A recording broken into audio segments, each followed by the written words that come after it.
All right, guys, welcome to another edition of the Anything Wrestling podcast. I am here on episode 4 with my special guest today. We're going to be talking about WrestleMania, the event, the phenomenon that has been going on for 34 years. Once again, I do have a playlist of all the previous episodes, so go ahead and check out that. I am here with my good buddy, the Commish, and how you doing? Hey, how's it going? So first, let me start off by asking you, as a longtime wrestling fan, when did you first start watching wrestling? I would have to say, and it's ironic that it's a WrestleMania podcast we're doing, because it was on WrestleMania 12 when I first started watching wrestling. It was right as the event was starting. I think it was like either a 6-man tag match, I don't remember, but I at that point I was just hooked. Like, I sat through the whole event by myself. Couple friends joined in. I remember like distinctly cheering for specific people in those matches too. And it was just like not knowing who they are then compared to all the knowledge I know of them now. Right. It's just very interesting that it's like I think I either picked the right picks to cheer for or the wrong ones at the same time. Did you pick these guys based on what they were wearing or how they were wrestling or if they were a good guy or a bad guy, or was it just whatever, wherever? I think what it was just like based on their skill of wrestling, and also on the fact that like I'm kind of weird in the sense that I don't essentially cheer for the good guy all the time, but I do cheer for the bad guy, because not every quote unquote bad guy or heel is a bad guy. It's an anti-hero. Right, because it seems nowadays we cheer more for the anti-hero because their journey is jaded, but in a sense that you can relate more than to the hero's journey, you know what Right. I mean? Yeah, no doubt. I feel the same way too. I feel like, when I was much younger, 12, 13 years old, for me it was always you cheer for the good guy and you boo the bad guy. But then as I got older, I feel like there was also a shift too, where it was like it was much more cooler to boo the good guys and cheer the bad guys because you can relate much more to them, whether it was their promo, their wrestling style, or how the system has kept them down. Exactly. So I guess WrestleMania 12, you said, was your first WrestleMania, Bret Hart and Shawn Michaels Iron Man match. Oh yeah. How did you, for the first time, have you watched that match since, or? Oh yeah, no. I there's like any time where like I am like caught up either on wrestling, like whether it's Raw or SmackDown, or I just want to revisit nostalgia moments. Like I'll go back to like many events, but it has to always be at least to watch that one, because why am I not going to watch the very first thing I ever saw? Right. And to see the Iron Man match, and like in the beginning when I first saw it, like yeah, I was cheering for Shawn Michaels, not knowing much about Bret Hart, but then like as I'm old now, it's like you're kind of mixed in between Shawn and Bret, but they were both in their prime. Now that you see what they've all gone through, and that the fact that there was real heat between them. Mm-hmm. So from the first time that you watched that match to now, would you say that you look at it differently, or how do you feel about it when you watched it for the first time then and when you watch it now? From the first time I watched it, I thought, man, this was amazing. You have these two athletes that like they're not huge, they're not super like tall and powerful, they're not short and like just doing crazy Body slams and splashes. or like just like high flying moves. You're seeing two wrestlers. Well, obviously Shawn wasn't very technical, but in that match he showed he can wrestle, Right, yeah. as a technical wrestler. And then seeing that match then, I was just amazed by like what they could do. But seeing it now as a fan, you're just like, Shawn did everything he could to prep for that match, even though like you knew the sell was in for Shawn. The definitely. push was finally there for him after all the years that he's put in his own work. And then with Bret, it's like, was he being shown the door too soon, or like was this gonna be a setup for him, or did just Vince have it like, well, I don't see much value in you anymore. Like I have to move forward, because at the end of the day, it's still a business for him. Right, yeah. My first WrestleMania, was WrestleMania 17. I can remember one time my cousin, he was looking for something. He took out all these VHS cassette tapes, and one caught my eye was WrestleMania 17, Austin versus The Rock on the front cover there. And I was like, oh, you got this? He's like, yeah, you want to borrow it? I'm like, yeah. And I watched that thing from A to Z, and I think personally it's the best WrestleMania to date because, once again, from the first match, opening match, all the way to the main event, everything just makes sense. No matter what era you watch it, everything just makes sense. You know, there's a storyline perspective there. So, in that vein, I want to ask you, now I know you said WrestleMania 12 was your first one and there's a special place for you, but in regards to a WrestleMania from A to Z, is WrestleMania 12 that WrestleMania, or is there another one where you feel like, you know what, from A to Z, there's this other WrestleMania that I feel like was maybe a bit better? I could say there's a lot of them because there's a lot of WrestleManias that I've like seen to now. Like, I'm still catching up on the more previous ones, other than 34 that we just experienced together. But like, I can say there's a lot of them that had standout moments, and like I can honestly say like WrestleMania 6 was one of them. Warrior and Hogan. Yeah, absolutely. Just seeing that match, like you see two of like the golden age generation of wrestling, where it's just like these two big 300-pound like monsters in a way. Like you're seeing the best of the best clash with each other, and that one stood out to me. Also, I think I could say WrestleMania 10 because that was like a really big event. Obviously, they're going out all big 10 years into it. You see, well, I think what was considered the best like story for Bret Hart, with him like dealing with the issues with his brother, and the push they were starting to give Owen, which I liked a lot. Also, along with like his struggle of like, oh, did I win Royal Rumble back in January against Lex Luger? Or did Lex Luger beat me? And then to see him come out as champion and not Lex. But the match in that WrestleMania that stood out was the ladder match. The very first ladder match ever with Shawn Michaels and Razor Ramon. Now Scott Hall. That stands out. And then Shawn Michaels and Undertaker. And I think that was 25 or 20. His retirement match? 26, yeah.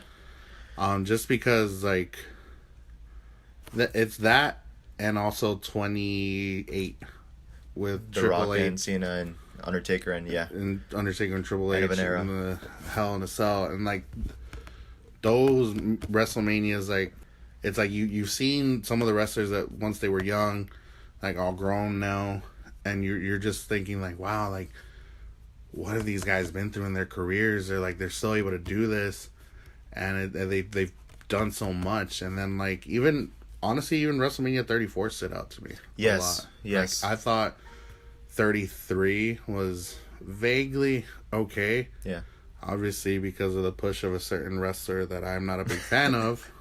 In Agreed. 33. 100% agreed. But like in 34, like you could see like how I think WWE knew that they had to fix a lot from last year. Yes. And they felt like, oh, how can we top what we've done and also like make better with what we've done? You know what I mean? Definitely.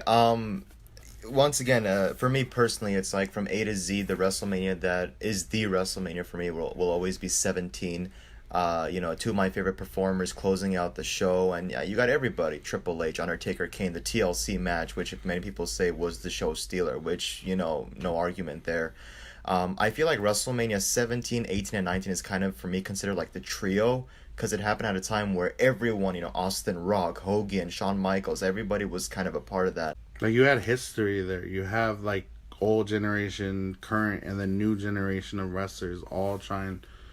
Like, usually WrestleMania is, like, that's the event where, like, you'll make your mark in the WWE. Whether it's, like, you're coming up as a main card or you're coming up as, like, someone who's on the way out. Yeah. It's funny you say that, because WrestleMania 17, people say, was the end of the Attitude Era. It was the official event that ended the Attitude Era. You go into Ruthless Aggression Era with WrestleMania 18 and 19.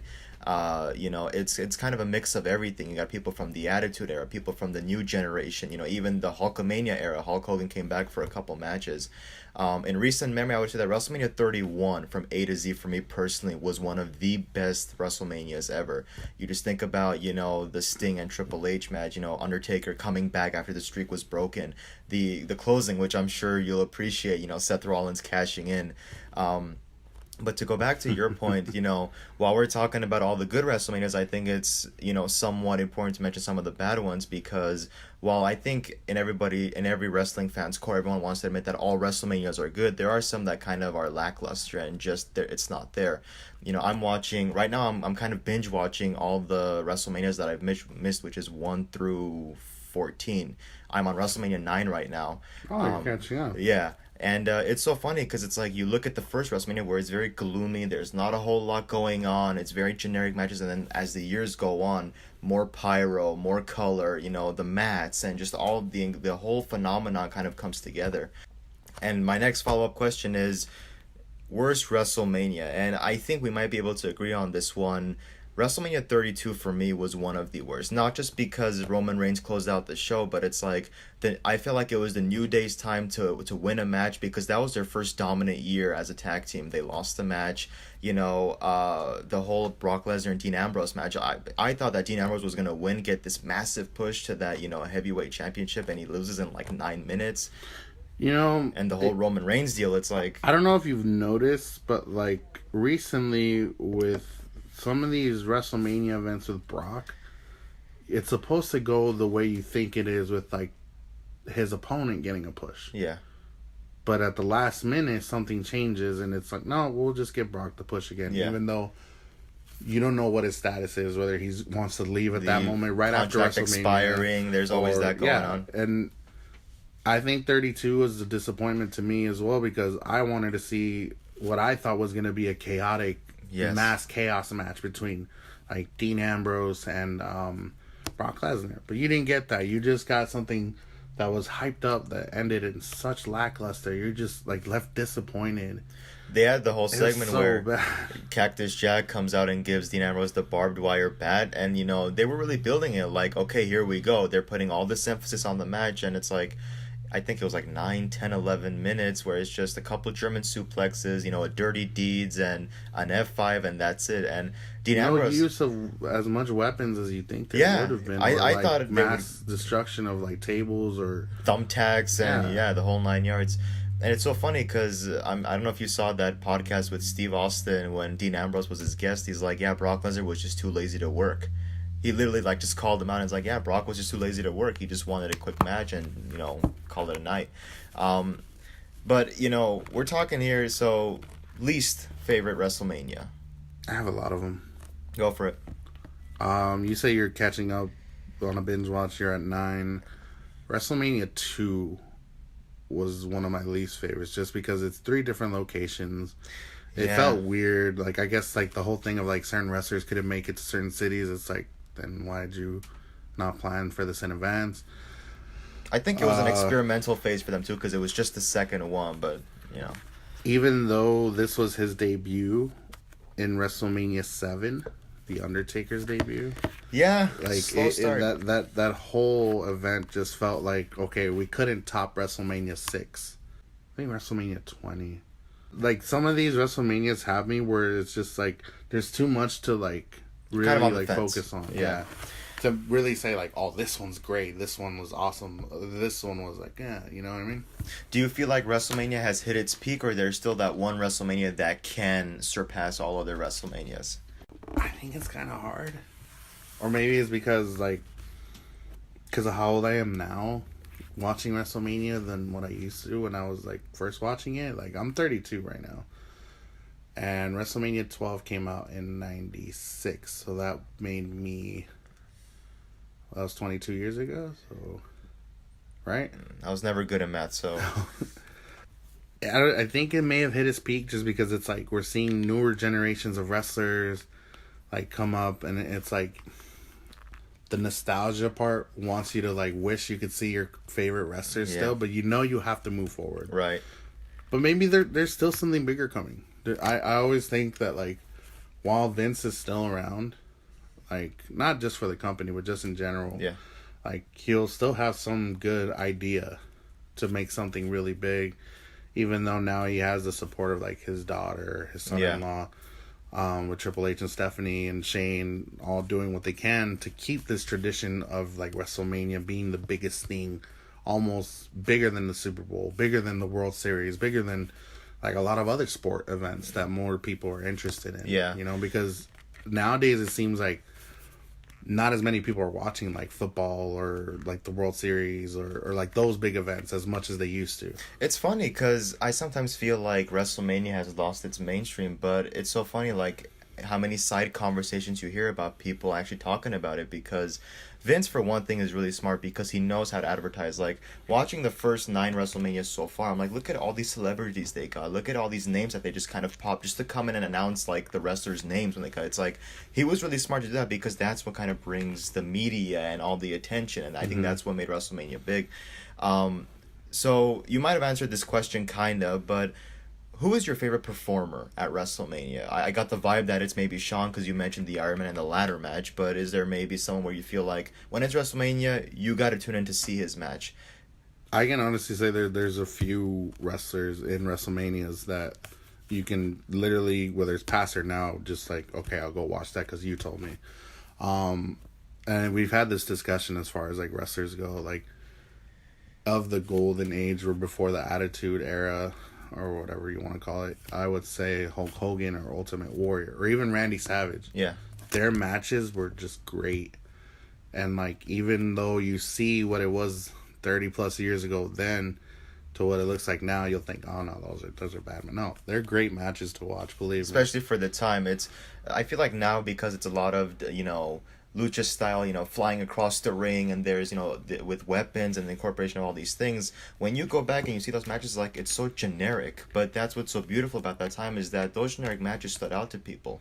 And it's funny you mentioned Warrior and Savage, because I think I also told you this story. So that whole clip of where it was the career-threatening match where Randy Savage lost and Warrior won, and Sensational Sherry comes in and starts beating up Savage, and Elizabeth comes and throws her out, and they reunite, and I've seen that clip over 24 times. Yeah. You see it all the time in Package's Greatest WrestleMania Moments. Oh yeah, you you see it all can't the run time. from that. But the funny thing is that when I saw it in its entirety, the whole match, the presentation, at that moment when they embraced, I felt something. I was like my God, that's the art of storytelling.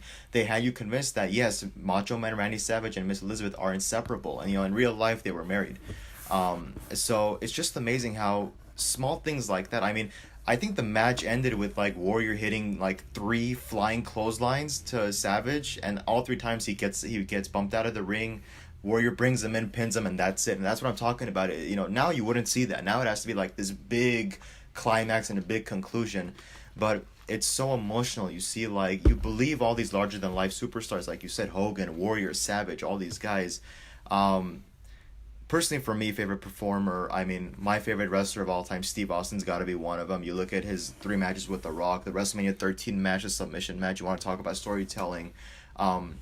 Recently, that's where I was gonna go next with it too. With like, other than Shawn Michaels, like being one of my favorite performers, Austin in the Attitude Era was a big performer for me to really like continue watching WrestleManias, because it, like, obviously from 12 you go to 13, you're just like, okay, Steve Austin is still seen as this heel, but he's slowly starting to get his push as a babyface. It's ringmaster to Steve Austin. Yeah, and then you see Brett's transition too, but even though in wrestling they had their rivalry, they were great working together. Like, yes. they brought on nothing but great matches, and that match is like the one in WrestleMania 13, the submission match. Even though I still think to this day there's no clear winner.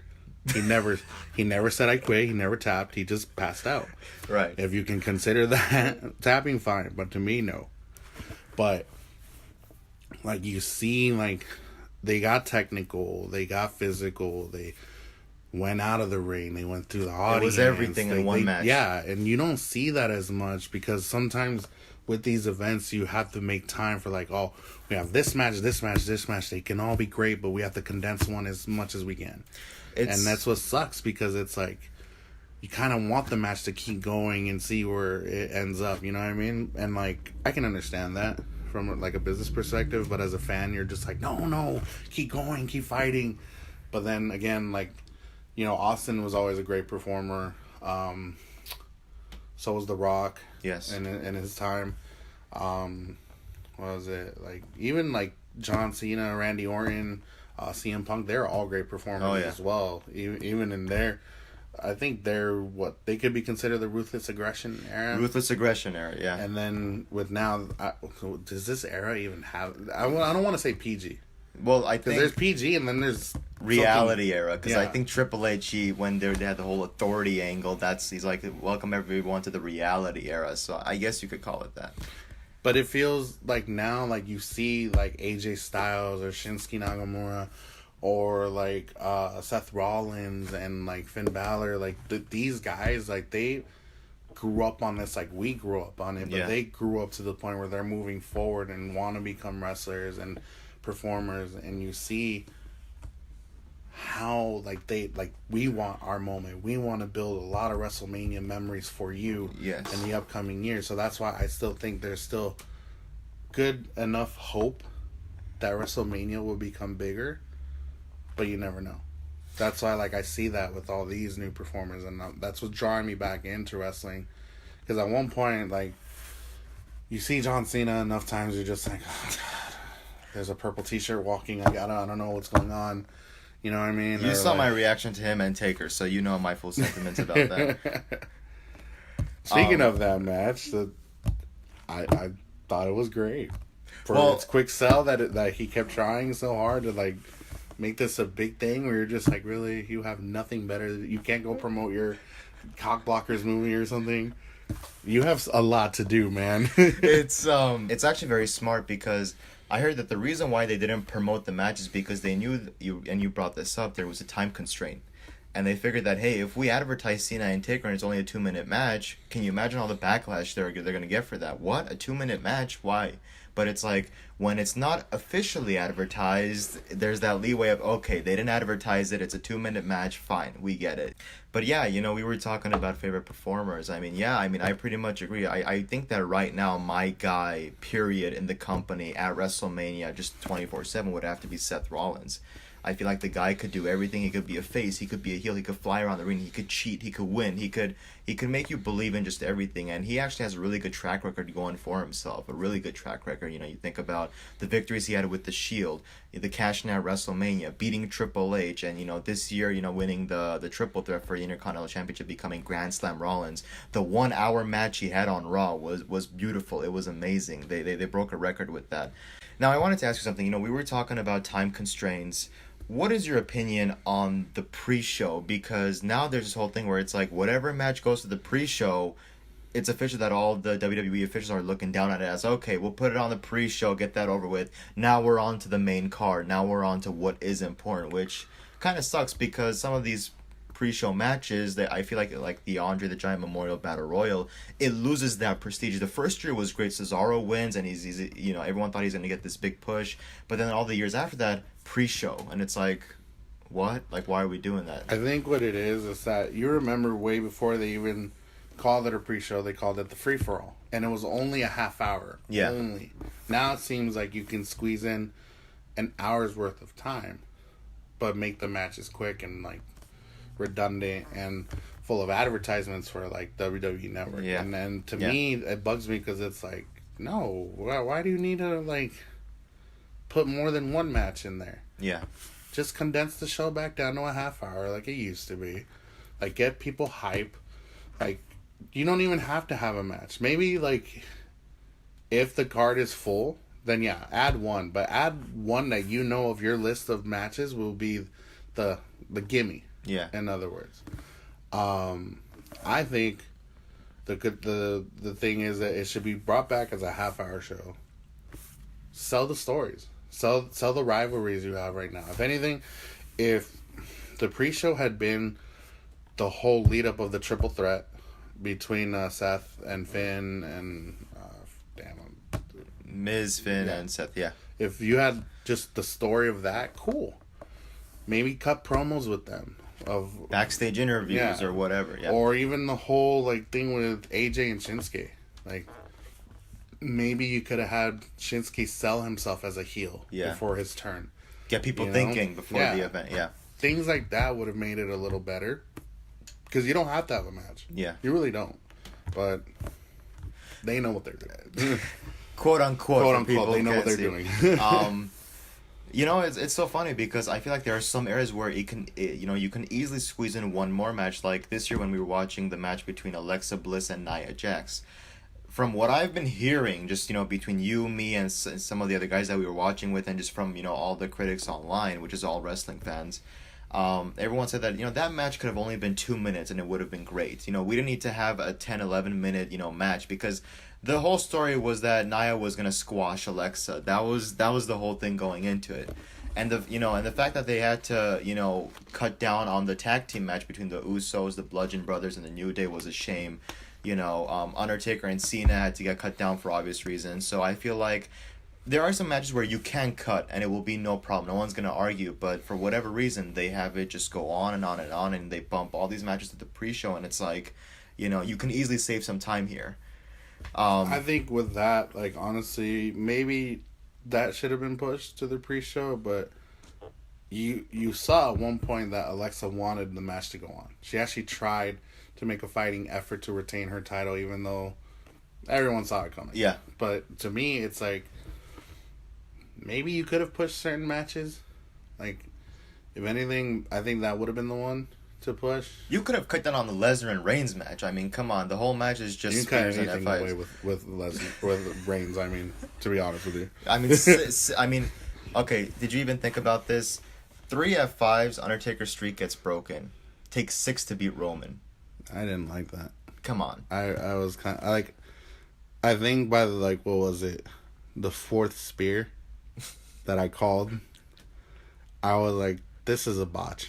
This match is completely like effed. I loved it every second. Okay, so if you guys want to know, we saw this WrestleMania at a friend's house. It was Sean, myself, along with 3 of our other friends. And we all try to call how many times we would see a spear or an F5 or Superman punch. Oh god, I hate that. I don't know how it's considered a wrestling move. It's not to me. It's a comic book character's like way of beating someone. Just so you guys know, but we all had a number, and ironically, I picked the right amount of spears for Roman Reigns to throw. Was it spears or Superman punches? Spears. No, Superman punches. Yes. And he only threw 4, thank God. But but you're right. It kills me that it takes 3 F5s to stop the dead man. And a concussion, just saying. 6 to stop Roman Reigns? Really? Did he not want to go down? Like, you could see the frustration in Brock's face. Like, I'm pretty sure, like, in his head, he's thinking, like, damn it, you're supposed to go down now. Why can't you just go down? Like, that's probably what pissed him off, because you kept seeing every time he kept doing it. And he even swore. Yeah. He's like, mother... And, they had to blur it out, yeah. He got so frustrated. And even us were like, really, like, this match needed to end, like, 2 F5s ago. I thought that was just like, oh, God, you're just dragging this on now. And then what made it worse is you have Roman walk out. That's how you close the show, with the pity walk. I mean, because usually they have, they got the pyro going off and they have this highlight package of everything that happened. That's it. Copyright, trademark, logo comes on the screen, face to black. However, just to ensure that Roman Reigns, it's kind of, what it reminds me of, like the James Bond films, James Bond will be back or James Bond will return. They got the credits rolling and they got that little logo at the end. It's the same thing with Roman. Highlight plays over and next thing you know, they've wiped all the blood off of his face and he's just walking. Okay, this is Vince's attempt to ensure that he's still our guy, he's still John Cena 2.0. But there's a lot of, like, other wrestlers that, like, I don't know if you've seen lately, like, outside of Raw, like, old wrestlers, like, saying, like, oh, Vince is done with him. Vince is, like, convinced he can't do much with him. Like, maybe he's being shown the door. Like, and I couldn't really watch it, but there is one, if you find it on YouTube, where Bret Hart is going on a pipe bomb, quote unquote, about Roman Reigns being shown the door. And it kind of reminds me of what happened to Brett after WrestleMania 12. I got to see that. And maybe Brett did say something where he feels like maybe Roman just can't be the guy. Because let's be real. Like, honestly, you have a lot of talent right now. You can make one guy your guy. You can make Seth your guy again if you wanted to. You can make... who else do we got? I want AJ Styles to be the guy. I'm very much in fear of the future of the business because you think about all these guys over the last couple of years. You got the Cody Rhodes, and the next name I'm going to mention is not going to be popular one, Ryback. You got all the, like, Drew McIntyre before he came back. All these guys. By the way, Drew looks good. Oh, especially now paired with Dolph Ziggler, I am happy. It's a win-win for me. But it's so funny because I feel like there's a surplus now of all this main event caliber, and I very much fear, I'm like, now they're kind of doing the co-pay-per-view thing again. It's like a lot of these wrestlers are going to get left out because there's a surplus. There's so much talent. Back in the day, it was, okay, Austin, Rock, Triple H, Undertaker, and Mankind. 5 guys, and everybody else was pretty much kind of, in the back of the line. Now it's like you got Finn Balor, Seth Rollins, they're pushing Roman Reigns, Brock Lesnar is your champion, AJ Styles, Shinsuke Nakamura, Samoa Joe, list goes on and on and on. It's like, what's going to happen to all these guys? And I think AJ Styles has been the one example where it's, if he's not champion, he's still relevant. You think about his match with Shane McMahon, everyone was like, oh man, just an excuse for Shane McMahon to be on the show. Opening match, they had a really good match. Probably the best match on the show. Probably. That was 33, right? This was 33, yeah. I think that was the only match other than Seth Rollins versus Triple H where I was actually like, I'm liking this. It's a good match. All that and seeing the Hardy Boys come back, but even with them, like, you have this whole weird thing going with them right now with Jeff and Matt, where you're not pushing them as a tag team, you're pushing them in their own singles. But they're doing a good job of it. Yeah, I mean, but it's like you have too much. You're right. The whole thing is being saturated so much where you're just wondering, is it going to phase out? What can you do with this? It's probably never going to happen, but I think what they desperately need is a third show. And I'm not talking about 205 Live or the regular NXT. See. I'm talking about a real, like, third party. Like, it's Raw, SmackDown, and one more thing right here. Kind of like when it was Raw, SmackDown, ECW. Yes, but the good version. Yeah.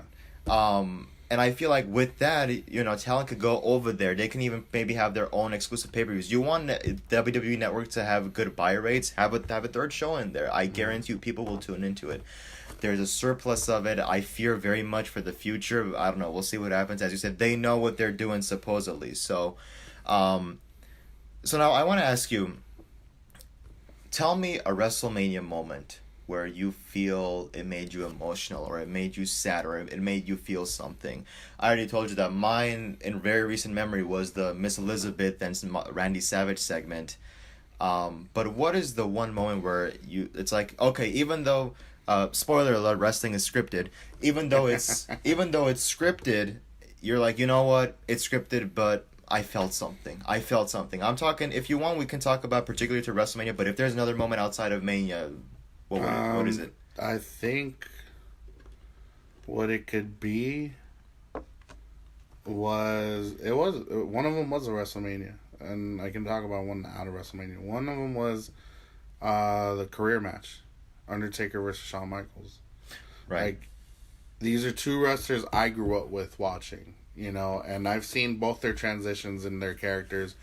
And real life. Yeah, where with Shawn, especially Shawn, like, inside the ring, you have him as the Heartbreak Kid, then Mr. like Attitude, then Mr. Degenerate, then HB Shizzle. Yeah, and then like even to like what he eventually is now, like just Shawn Michaels, like Mr. WrestleMania, Mr. Main Event, the icon.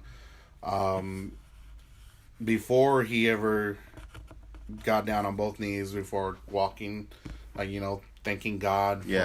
For his life and his wife, everything. Like, I grew up with that, and then that was a build-up of that match as well. And then with The Undertaker, it was the Dead Man, the American Badass, back to the Dead Man, like, the Ministry, all his phases as well. And, like, you think, like, okay, who do I root for? Do I root for the streak finally being broken by my favorite like WrestleMania wrestler of all time, or do I root for the man that deserves to stay undefeated because no one should cross his yard? No one should step up as the man at that point. And honestly, that match the whole time, like at one point I'm like, yes, Undertaker's gonna win. Like, damn it, Shawn almost had him. Like I was so you're going back and forth, yeah, yes. and it was so hard. And then that one moment you see Taker tell him stay down. That had me like just shocked. Like, okay, that's it. It has to happen. Like I have to accept it. I don't want to, but it's destiny. But of course, being how Shawn Michaels is, goes out with one last defiant act and just gets tombstone to hell. Leaping tombstone. Yeah. And like when you see him do that to certain opponents, it's because either he's selling you as, even though you're gonna lose, he's selling you as like you're getting your push, or I'm finishing you. I'm burying you. Yes. And when the 3 count happened, like a part of me was like, damn it, you could have kicked out. Why didn't you kick out? But then I knew. Like, it was your time to go. It was his time to go. Like, Shawn had to finish. How'd you feel about that handshake at the end? I thought it was good. It's still sad. Because it's like, Undertaker even left him there. He let him have his own moment. Yeah. Like, even though everyone knows, like, after an Undertaker match at Mania, when it's a win, that's his moment. Yeah. But then, like, you're left with that feeling like, that's it. I'm never going to see him in a WrestleMania match again. Yeah, like even something dumb a few years later, what he did with Austin and Mankind. But it's not the same, you know what I mean? It's not, but you kind of get that glimpse. You know, he's in his ring gear, another sweet chin music. It kind of brings the reminiscing of those memories. Feelings, yeah. And actually, you know what? Another moment, and then I'll get to the non-WrestleMania moment. The very first Triple H Undertaker match. The very first one, WrestleMania 17? No. Oh no, the second one. Then. The second one. Yeah. 27. Okay. Yeah, even though the Undertaker won, couldn't stand. Yeah, that to me showed fear. Like, is he weakened? Is he finally like showing his age? Like, you feel like maybe he should have lost. Maybe that would have been an honorable loss at that point. But you gotta admit, that storyline that they went with, you know, Undertaker, he's like, I want another match. You see him cutting his hair, and Triple H is like, I know what I gotta do, but I'm not gonna do it. They did such a good job. It was kind of like Cena and Rock, where they kind of built their match a year before. I feel like that's the same thing with Taker and Triple H. Which made it great. Yes. Because honestly, like, it showed that the persona of the Undertaker can be broken by anyone. But it wasn't just anyone. It was Triple H. Right. And at that point in Triple H's career, it's like, you know what? I'm still the man. I'm still the game. You still have to wrestle against me. Yeah. And I personally think, I've always thought Triple H is probably one of the hardest, like, wrestling opponents, even though it's scripted, quote unquote, you could ever wrestle. Like, he's so good at what he does. He can be a bad guy, but even when he is, you kind of cheer for him because he can let that part of his personality out where he'll use the sledgehammer. He'll be sick. He'll be disgusting. He'll do whatever he's got to do. And he'll still wrestle. Yes. He still puts on a good performance as a wrestler, as an actual athlete. And you're just amazed by that. And that's what I liked. That it took the whole year to build it up. And then, of course, all three of them are broken. With The Undertaker, Triple H, and the special guest referee Shawn Michaels. It's funny because I don't know if you remember that last DX chop that Triple H does, where I don't know what he says because they blur it out, but he ass suck it, and Undertaker with that sledgehammer just rears back and just hits him one last time, and Shawn turns around and he's like, I can't look at this, tombstones him, and that's it. So I like that storyline perspective where it's like both the Generation X members go out defying, like they're defying knowing that they're gonna lose. Like, that's it.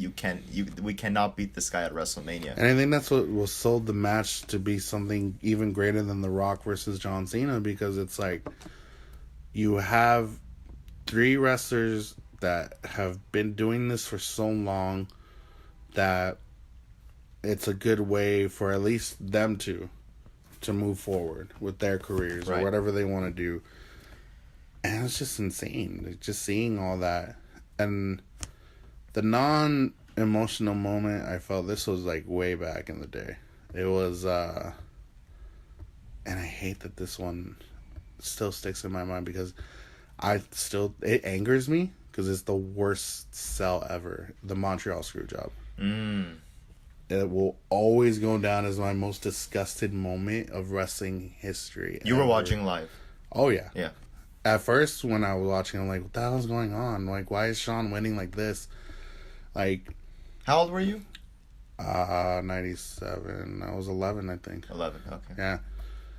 And like, I was still a Shawn Michaels fan, even though he was a heel. I was still a fan of his. I didn't really like what they were doing with D-Generation X at first, but I got it. But now, as I look back, I'm like, God, you guys sold this so bad. Like, you see that whole backstory of it, the whole controversy behind the scenes, before the match, after the match. If he won't do business, we'll do business Brett's for him. side, Sean's side, Hunter's side, everyone involved. You see all that now, and you, as a fan, I'm still like, you guys botched this as a whole. Yeah. You all could have had this go down differently. The whole thing of Vince saying Brett screwed Brett. No. Vince screwed WWE. That's how I see it. I don't know. I'll have a lot of you probably come at me on my Instagram, J86. Don't say it. That's fine. I don't care if they find me. JJ86_ the Commish at Instagram. Nice plug there in the middle. But that's my opinion. Did you Vince hear screwed WWE? Did you hear what they originally told Brett right before they went out? How they were going to finish the match? I forgot. So apparently they told Brett, like, you're going to win via disqualification. So the title is not going to change hands. And, right before everyone starts going out by the gorilla position, everyone starts going out. I don't know if it's Vince or if I think it's Vince who goes up to Earl Hebner and goes, we're screwing Brett.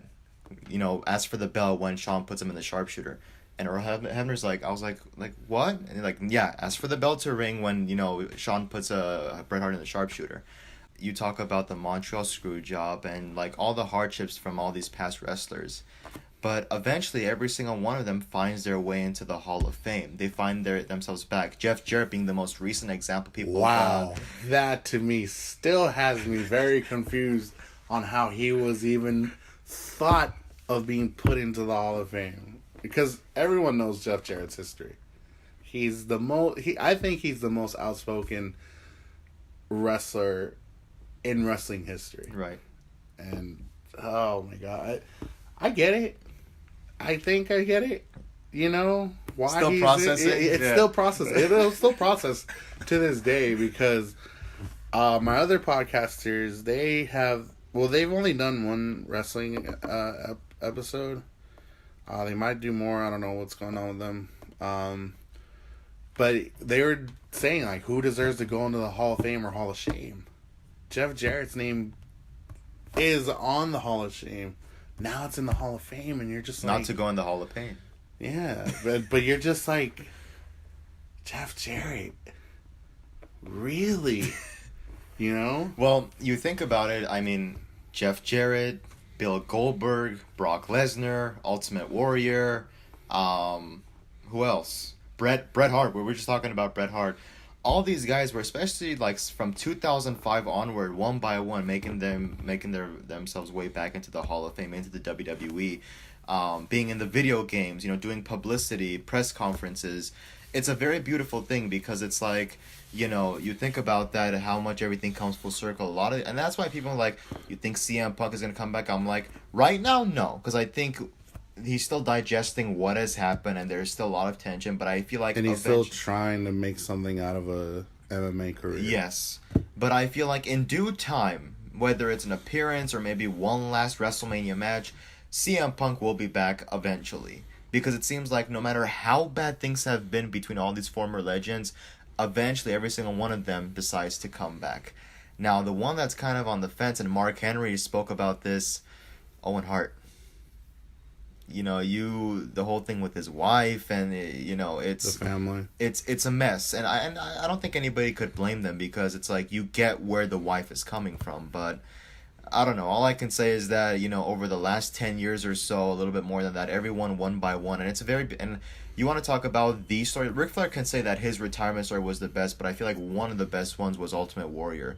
Comes back, Hall of Fame, WrestleMania appearance, Raw appearance, passes away the next day. Not that passing away is a beautiful thing, but I'm just saying right before he passed away, it's like everything was righted. All the wrongs were righted. Maybe this passing away was maybe that was his way, like, because there's some people, and I think he knew because his last promo very much indicated that he might know that his time is over. Yeah, and like, so it's certain people who know that, but don't want to let anyone know, like, hey, my time in this world is over. Maybe that was his way of going out. You know what I mean? But my thing with Owen Hart, honestly, like, he deserves it. He had, honestly, at one point before the botched, way that he went, they were starting to retake him in a different direction.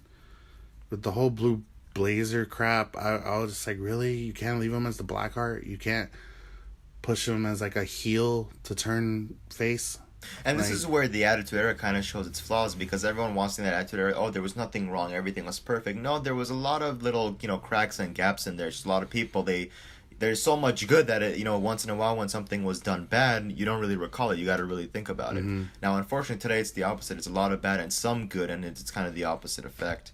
But yeah, we're talking about here WrestleMania moments that made you feel something. Like I said, for me, it was Macho Man Elizabeth.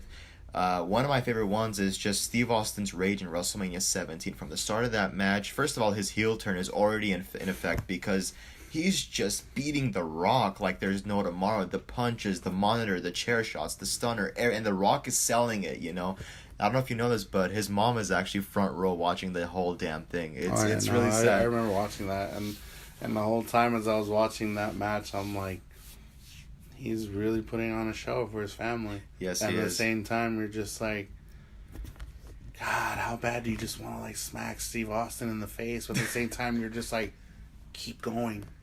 You know what you're doing. Don't stop. Yeah. Man. Now, this next one I think we need to talk about because we briefly, you kind of touched upon it. The very last one where I was shocked. I was literally just laying down watching it, and I just kind of stood up. I'm like, what? I wasn't having a Steve Austin moment. I was genuinely shocked. I'm like, what? The Undertaker streak broken. Okay. If you ever ask me, I don't care if Steve Austin is coming back for one last match against The Undertaker. You do not break The Undertaker streak. You just do not. So we've had this conversation outside of this many a times. So your listeners can know. You're very passionate about this one in particular because it's like, I feel like The Undertaker is like your guy. In a sense where it's like, he has made WrestleManias like stand out for you, and obviously you're getting up to WrestleMania 9 where you're seeing the streak being built. Giant Gonzalez, ladies and gentlemen. Gee, oh man, that was the worst. How do you put Giant Gonzalez against The Undertaker, by the way? Really? Vince McMahon likes big men. So I know, but that was just the worst. Okay, anyway, going past my grievance with WrestleMania 9 with that for The Undertaker. You see how you feel about it, and I understand. And I've tried to be the person to tell you, no, it has to happen like this. But I get it. I get where you're coming from. Why does that one stand out to you? Is it because who broke it, or is it because how it was broken? Because there's always something. For me, it's not because Lesnar. I mean, it doesn't matter if it was Lesnar. It could have been my guy right now, Seth Rollins. It really, to me, it's. I guess because for such a long time, it was 13-0, 14-0, 18-0, 20-0. I would have rather have had Undertaker retire at WrestleMania 28 when it was him, HBK, and Triple H hugging it out. 20-0, perfect even number. Undertaker retires 20-0. That's it. That's it.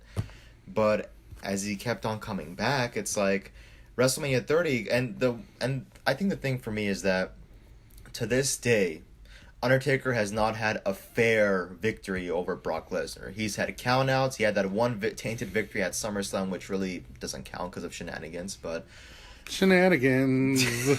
But to me, it was like I didn't believe it. I didn't want to believe it. I still don't want to believe it. Every time I see it, I kind of cringe. I'm like, This isn't how it should have been. it shouldn't. It should have never.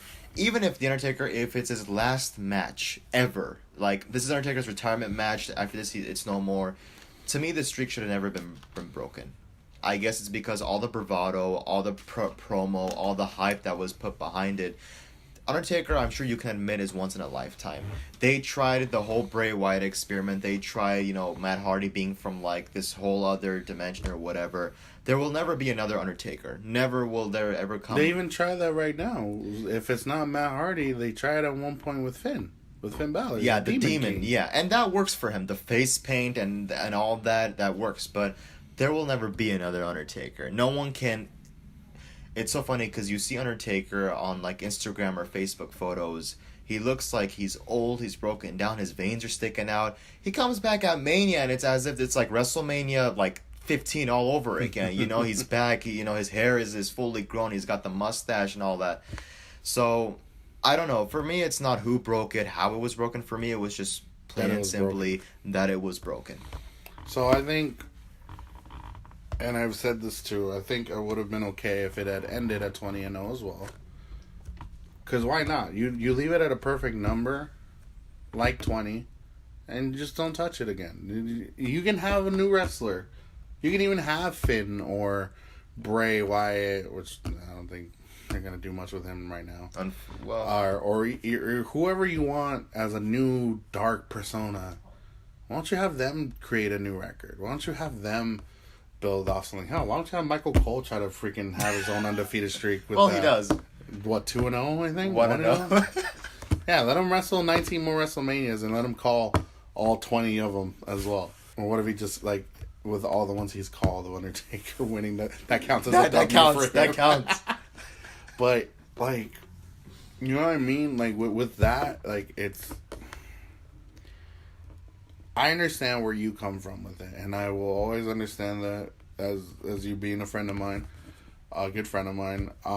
My thing is just, like, I think that's the one moment as well where it's like you should have left it alone. Or even, that's another thing. See, it gets you thinking. That's the thing. There's things that you think about. Well, I mean, before Punk left, the initial idea was Triple H and Punk at WrestleMania. But see, to Punk, it was more about having that the main event. Punk had that very old school mindset where it was the last match is the main event. No ifs, ands, or buts about it. If you're not in the last match, you're not main eventing. Yeah. He's like, they slap on that crap about, 4 main events. It doesn't work that way. No, the very last one is... Very last one. And the kind of spit in the face is that, if you think about it, that 434-day title run that he had, all the matches that he had on pay-per-view were never the last match, with the exception of the last match that he lost to The Rock, was finally in the main event, surpassing the Royal Rumble. Finally, he gets into that spotlight, loses the match. But loses it to The Rock. Which is ironic because of his pipe bomb that he threw where he mentioned Dwayne being like one of Vince McMahon's many ass kissers, he said. And the infamous pipe bomb, yeah. You know what? I actually miss moments like that. The summer of Punk. Not even that. Just like you I don't think you can have a wrestler right now sell something like that ever again. Well, because kayfabe is completely broken. Completely. It's completely broken because of the internet. You can find And we're not talking about Matt Hardy. No, not at all. No, delete. Delete. He's doing the motion, by the way. But nothing's kayfabe because you can find out what's kayfabe. You can find out backstage what, if not through WWE themselves. The network. Or the network. You can find it anywhere. Because there's always more than one analyst laying it out. Oh, this is what's going to happen. It's like, you can't even sell things anymore. Yeah. Well, I think NXT is very, very different. Because I don't know if you saw the build-up to the Tommaso Ciampa match and Johnny Gargano. They literally had, like, Instagram storyline where Gargano shows up at Ciampa's house and he's knocking on the door. He's like, get out here. And he's like, this is what I got to deal with. And they really use social media to kind of like push that storyline of, oh, these guys, they hate each other. Like, even at home, they can't leave each other alone. Very good storytelling, and once again, Triple H, he knows what he's doing. I think he recently took over 205 Live, and I've been hearing that it's been doing a whole lot better since then. Because Triple H comes from the era of good storytelling. He comes from the era of he's been in all of them. Exactly, and he's seen a lot, so he knows what can save this business, and I kind of like that sense that he has, where he's like, all right, I know this will work, this will not work. Yeah. I just need good writers to make a good story out of it, or just whatever I have to do. Yeah. Even if it's in my control. And a lot of people are like, no, it's just because he's so favored for marrying Stephanie. Like, that has nothing to do with That is it. so long gone. That's a cop-out. Yeah, that is very long gone. It's, first of all, I want everyone to digest this for a second. Since the last 5 years, Triple H has lost at almost every single WrestleMania. Mm-hmm. And I know within that, everyone's going to say, oh, but he beat Sting. Here's the thing. I don't believe that whatever wrestler comes through the door, they should automatically just get a victory. Not that Sting doesn't deserve it, because trust me, I went as Sting a couple years ago for Halloween, so I'm a very big Sting fan. Not a knock on him, but it's just, I feel like now when Triple H finally gets that win, everyone goes, oh, there he goes. He buries someone else again. And it's not fair, because he put over Daniel Bryan, Roman Reigns, Seth Rollins. This year, He could have taken back the Roman Reigns one. I'm just saying. the one time I cheered for him. The one time. Anyway, to conclude this this episode, if you could attend any WrestleMania match or in WrestleMania event, which one would you want to be at there in person? Past or present? Past or present. Even though it's supposed to be my favorite WrestleMania, I would want to be at either WrestleMania 13 for the I Quit match between Stone Cold and Brett, Right. like right front, dead center, or for WrestleMania 14, the whole event. The whole event. Not just one match in that, because honestly, WrestleMania 14 was a really great show from start to finish. For me, it would be, again, I've been saying it throughout the whole thing. WrestleMania 17, I would love to be there. WrestleMania 31, definitely.